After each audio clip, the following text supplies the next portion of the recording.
1997년 12월 3일 아버지가 집에 일찍 들어왔습니다. 평소라면 저녁 8시는 넘어야 현관문이 열렸습니다. 그런데 그날은 해가 지기도 전이었습니다. 현관에서 구두를 벗는 소리가 유난히 조용했습니다. 넥타이가 풀려 있었습니다. 저는 그날 아버지의 넥타이가 왜 풀려 있는지 몰랐습니다. 15살이었으니까요. 29년이 지났습니다. 저는 올해 44입니다. 그리고 이제야 말할 수 있습니다. 1997년 겨울, 우리 집에 무슨 일이 있었는지 이 이야기를 하려면 그 전의 세상부터 말씀드려야 합니다. 1997년 봄, 우리 집은 평범한 중산층 가정이었습니다. 아버지는 건설회사 과장이었고 어머니는 집에서 살림을 했고 형은 고3이었습니다. 경기도의 32평 아파트. 저녁마다 어머니가 끓여주는 김치찌개 냄새가 복도까지 났습니다. 그게 우리의 일상이었습니다. 무너지기 전에. 1997년 봄. 저는 고등학교 1학년이었습니다. 매일 아침 어머니가 싸준 도시락을 들고 학교에 갔고 저녁에는 형과 TV를 보다가 잠들었습니다. 주말이면 아버지가 차를 몰고 외식을 시켜줬습니다. 돈가스를 좋아했습니다. 아버지는 항상 저와 형 것만 시키고 본인은 된장찌개를 드셨는데 그때는 그게 절약인 줄 몰랐습니다. TV에서 이상한 뉴스가 나오기 시작한 건 그해 여름이었습니다. 한보 철강이 부도났다. 기아 자동차가 위험하다. 아버지는 뉴스를 보면서 우리 회사는 괜찮다고 했습니다. 어머니는 요즘 경기가 안 좋다더라 하면서도 시장장을 볼 때 소고기를 빼지는 않았습니다. 그때까지는 괜찮았습니다. 적어도 우리 집은. 11월 21일 기억합니다. 그날 뉴스 앵커가 정부가 IMF에 구제금융을 신청했습니다 라고 말했습니다. 아버지가 소파에 앉아 TV를 보고 있었습니다. 저는 옆에서 숙제를 하고 있었고요. 아버지가 한숨을 쉬었습니다. 크지 않은 한숨이었습니다. 그런데 저는 그 한숨을 처음 들었습니다. 아버지가 집에서 한숨을 쉬는 걸 본 적이 없었으니까요. 숫자로 보면요. 그때 대한민국의 외환 보유고는 305억 달러에서 204억 달러로 단 2달 만에 101억 달러가 증발했습니다. 환율은 800원대에서 치솟기 시작했고 12월에는 1900원대를 찍습니다. 나라가 가진 달러가 바닥나고 있었던 겁니다. 바로 이런 이유 때문에 아버지의 회사도 버틸 수 없었습니다. 12월 3일 아버지가 오후 4시에 집에 들어왔습니다. 현관문 여는 소리에 어머니가 먼저 나갔습니다. 저는 방에서 문틈으로 봤습니다. 아버지가 구두를 벗고 있었습니다. 넥타이가 풀려 있었고 서류 가방을 들지 않고 있었습니다. 어머니가 아무 말 없이 아버지의 외투를 받았습니다. 두 사람이 부엌으로 들어갔습니다. 속삭이는 소리가 들렸습니다. 정확히 들리지는 않았지만 한 단어는 들었습니다. 구조조정. 15살에게는 처음 듣는 말이었습니다. 나중에 알았습니다. 그건 당신은 내일부터 오지 않아도 됩니다 라는 뜻이었다는 걸. 잠시 후 아버지가 제 방에 들어왔습니다. 웃고 있었습니다. 걱정하지 마라. 아빠가 잠깐 쉬는 거다. 그런데 아버지의 오른손이 떨리고 있었습니다. 왼손으로 오른손을 잡고 있었는데 그걸 숨기는 줄 알았던 것 같습니다. 다음 날부터 아버지는 양복을 입고 나갔습니다. 출근하는 것처럼. 어머니도 저도 알고 있었지만 아무도 묻지 않았습니다. 나중에 형이 말해줬습니다. 아버지가 도서관에 가서 신문의 9일란을 읽고 공원 벤치에서 시간을 보낸다는 걸. 2주가 지나고 한 달이 지났습니다. 아버지의 양복이 점퍼로 바뀌었습니다. 넥타이가 사라졌습니다. 어느 날 밤 화장실에 물을 마시러 나갔다가 거실불이 켜져 있는 걸 봤습니다.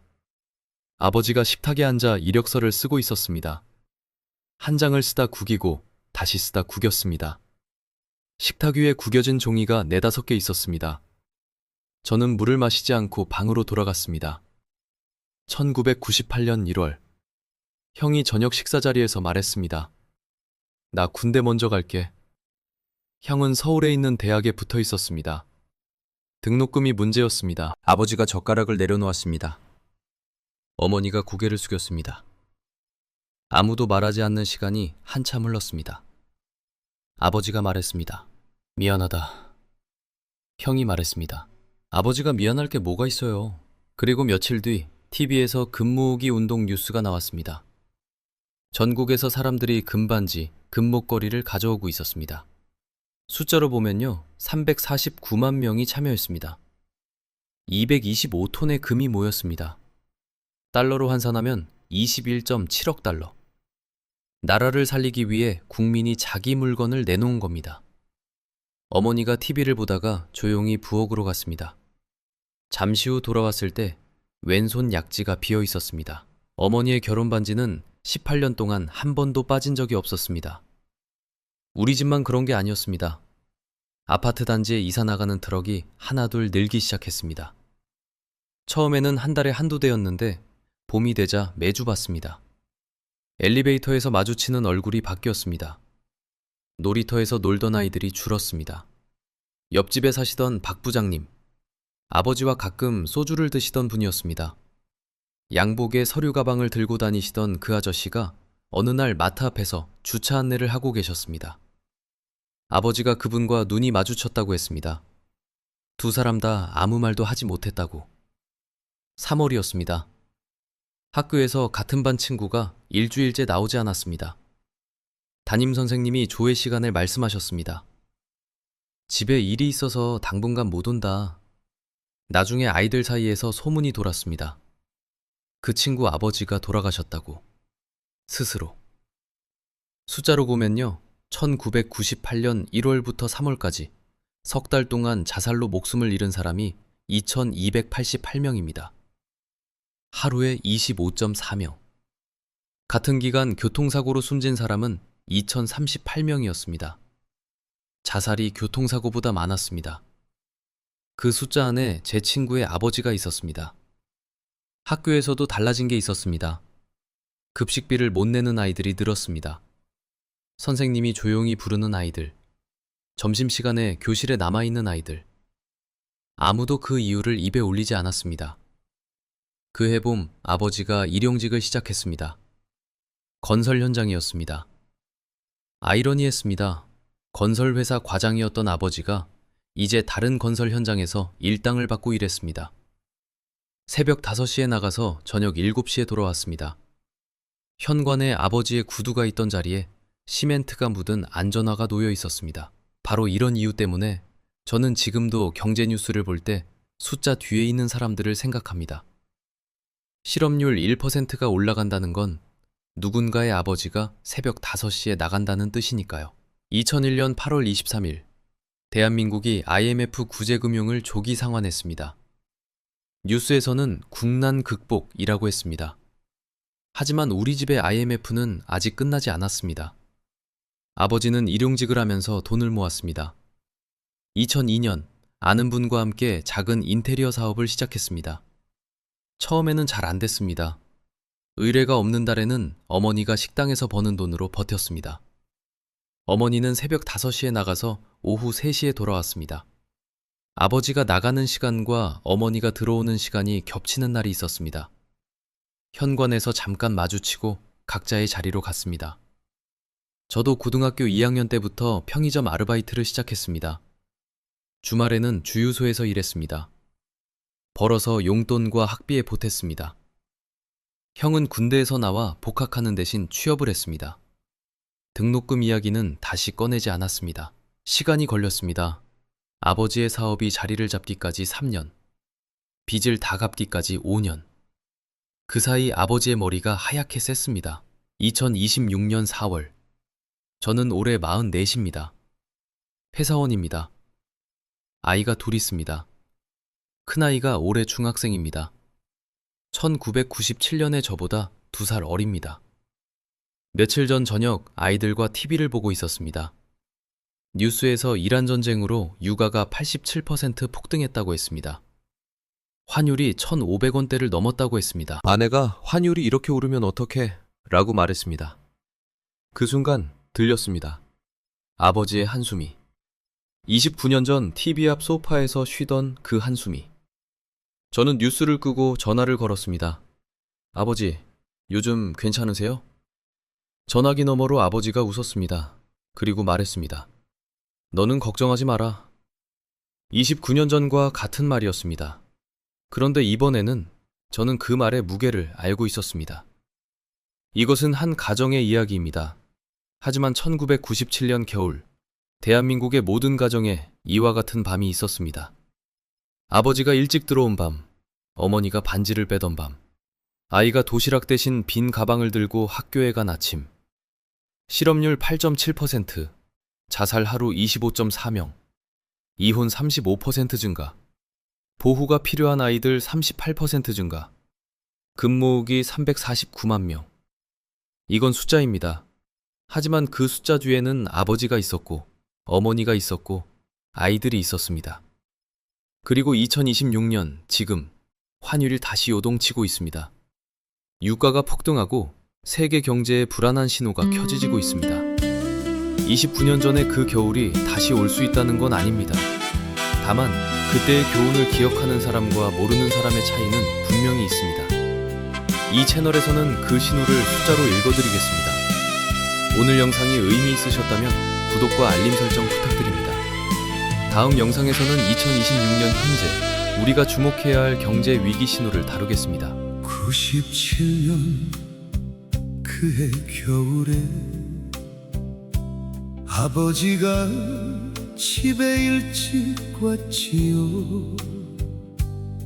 부러진 넥타이 손에 쥐고 신발장 앞에 한참 섰지요.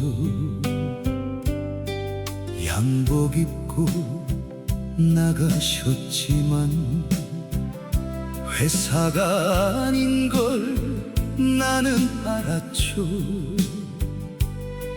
도서관 벤치 공원 의자 아버지의 하루가 길었지요.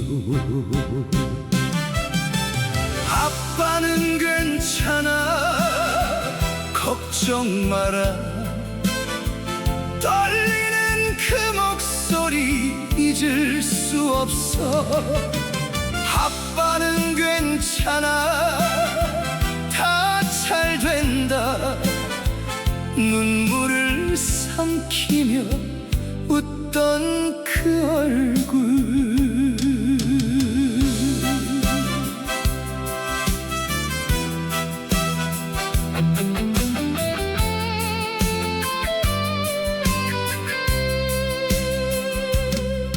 어머니가 반지를 빼시던 날 시집 올 때 받은 큰 반지 18해를 함께한 반지가 창고 위에 놓이던 그날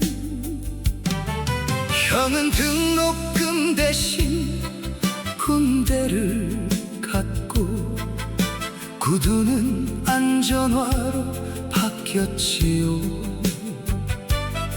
새벽 5시 아버지 등이 대문 너머로 사라졌지요. 아빠는 괜찮아 걱정 마라 새벽 어둠 속에 웃으며 말했죠. 아빠는 괜찮아 다 잘 된다 점퍼깃을 세우며 나가던 그 모습. 29년이 흘러서 나도 누군가의 아버지가 됐네. 뉴스에 또 위기가 오고 밤마다 한숨이 나오네. 전화기를 들었지요. 아버지 요즘 괜찮으세요? 아빠는 괜찮아 너는 말 또 그 말야 29년 전 그 말 아빠는 괜찮아 다 잘 된다 그 한마디가 가족을 지켜왔구나 아빠는 괜찮아 아빠는 괜찮아 그 말 속에 숨긴 천번의 눈물을 이제야 합니다